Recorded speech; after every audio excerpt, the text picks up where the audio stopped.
Welcome friends, स्वागत है आपका मेरे चैनल सुदामा में। आज मैं आपको भगवत गीता के 10वें अध्याय का महात्म्य सुनाऊंगा। श्री नारायण जी बोले, हे लक्ष्मी, अब गीता के 10वें अध्याय का महात्म्य सुनो। काशीपुर में धीरज नामी ब्राह्मण रहता था। एक दिन वह महादेव जी का दर्शन करने गया। रास्ते में ही गर्मी के कारण गिरकर मर गया। महादेव जी के भृंगीगण उसे मरा हुआ देखकर उसे महादेव जी के ले गए और बोले, महाराज यह करने आया था, रास्ते में ही मर गया। इसने ऐसा कौन सा पुण्य किया था जिससे इसने एकादशी के दिन ऐसी भली जगह शरीर त्याग किया है। महादेव जी बोले, सुनो, ब्रह्मा का हंस मेरे दर्शन करने के लिए आ रहा था। रास्ते में जब वह एक सरोवर के से ऊपर से गुजर रहा था तो एक कमलिनी की परछाई पड़ने से वह काला होकर पृथ्वी पर आ गिरा। मेरा गण उसे मेरे पास ले आया। मैंने कमलिनी से पूछा, तेरी परछाई पड़ने से यह हंस काला क्यों पड़ गया।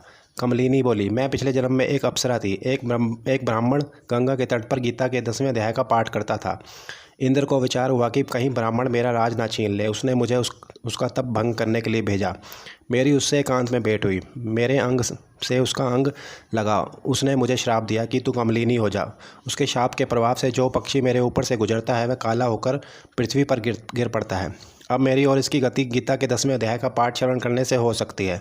इतने में एक ब्राह्मण वहाँ से गुजरा। कमलिनी के कहने से उसने गीता के 10वें अध्याय का पाठ सुनाया। हंस श्वेत वर्ण और कमलिनी देवकन्या होकर इंद्रलोक को गई। शंकर जी बोले, यह वही गीता पाठी ब्राह्मण है जिसने कमलिनी को गीता का पाठ सुनाया था।